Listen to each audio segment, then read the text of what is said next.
আমি কয়েকদিন ওয়েদার কেমন থাকবে? আগামী দুদিন অর্থাৎ 18 থেকে 19 তারিখের মধ্যে দক্ষিণবঙ্গের জেলাগুলিতে প্রধানত বিক্ষিপ্তভাবে বৃষ্টিপাতের সম্ভাবনা থাকবে। সম্ভাবনা কিছুটা বেশি থাকছে পূর্ব পশ্চিম বর্ধমান, বীরভূম, মুর্শিদাবাদ, নদিয়া এবং তার যে পার্শ্ববর্তী সংলগ্ন জেলাগুলি রয়েছে যেমন পুরুলিয়া, বাঁকুড়া, কিছুটা হুগলি, উত্তর চব্বিশ পরগনা, এই জেলাগুলোয় বৃষ্টিপাতের সম্ভাবনা তুলনামূলকভাবে কিছুটা বেশি। বজ্রবিদ্যুতের তীব্রতা থাকার সম্ভাবনা রয়েছে, বজ্রপাতের সম্ভাবনা রয়েছে, বিশেষ করে বীরভূম, মুর্শিদাবাদ, নদিয়া, পূর্ব পশ্চিম বর্ধমান, এই জেলাগুলোয় কোথাও কোথাও বজ্রপাতের সম্ভাবনা থাকছে, বজ্রবিদ্যুতের তীব্রতা থাকার সম্ভাবনা রয়েছে আগামী 2-3 দিন।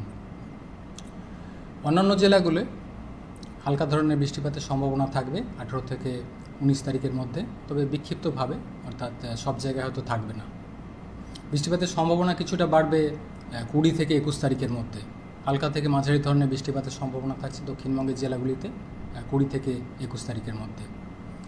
দিনের তাপমাত্রা আগামী দুদিন খুব বেশি পরিবর্তন নেই, অর্থাৎ এখন যেটা চলছে এর কাছাকাছি থাকবে। তারপর পরবর্তী 2-3 দিনে 2 থেকে 3 ডিগ্রি মতো দিনের তাপমাত্রা কমার সম্ভাবনা থাকবে। আর্দ্রতা বেশি থাকার কারণে অস্বস্তিকর একটা কন্ডিশন বজায় থাকবে কলকাতা সহ অন্যান্য জেলাগুলিতেও আগামী 2 দিন। তারপর কিছুটা টেম্পোরারিলি রিলিফ হওয়ার সম্ভাবনা থাকছে বৃষ্টিপাত থাকলে। কলকাতা পার্শ্ববর্তী অঞ্চলের জন্য আজকের দিনটা অর্থাৎ 18 তারিখ বৃষ্টিপাতের সম্ভাবনা কমের দিকে। 19 তারিখ কিছুটা সম্ভাবনা রয়েছে হালকা ধরনের বৃষ্টিপাতের, তবে সম্ভাবনা বাড়ছে প্রধানত 20 থেকে 21 তারিখের মধ্যে। কলকাতা পার্শ্ববর্তী অঞ্চলের জন্য বৃষ্টিপাতের সম্ভাবনা বাড়বে 20 থেকে 21 তারিখের মধ্যে, হালকা থেকে মাঝারি ধরনের বৃষ্টিপাতের সম্ভাবনা থাকবে। দিনের তাপমাত্রা আগামী 2 দিন 36 থেকে 35 ডিগ্রির কাছাকাছি সর্বোচ্চ থাকার সম্ভাবনা থাকবে কলকাতা পার্শ্ববর্তী অঞ্চলে। পরবর্তী কয়েকদিনে কিছুটা কমবে দিনের তাপমাত্রাটা।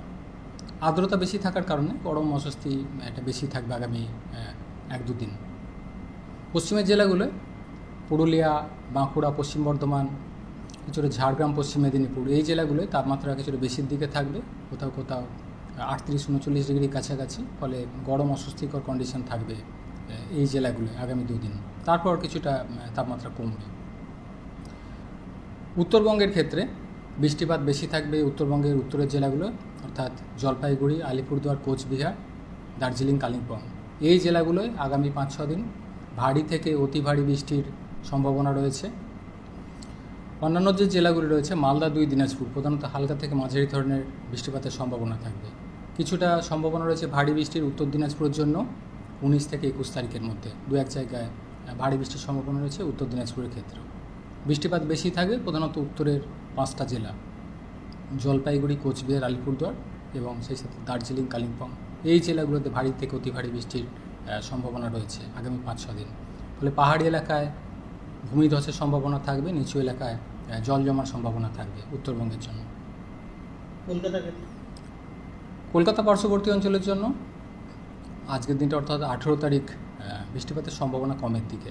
গরম অস্বস্তিকর কন্ডিশন বজায় থাকবে, সর্বোচ্চ তাপমাত্রা 36 ডিগ্রির কাছাকাছি থাকার সম্ভাবনা। আর্দ্রতা বেশি থাকার কারণে একটু অস্বস্তিকর সিচুয়েশান থাকবে। 19 তারিখে কিছুটা সম্ভাবনা রয়েছে, থাকলেও সেটা হালকা ধরনের বৃষ্টি।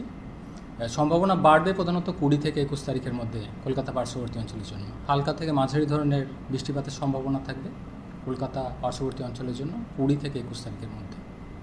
2-1 জায়গায় বজ্রবিদ্যুতের সম্ভাবনা থাকবে।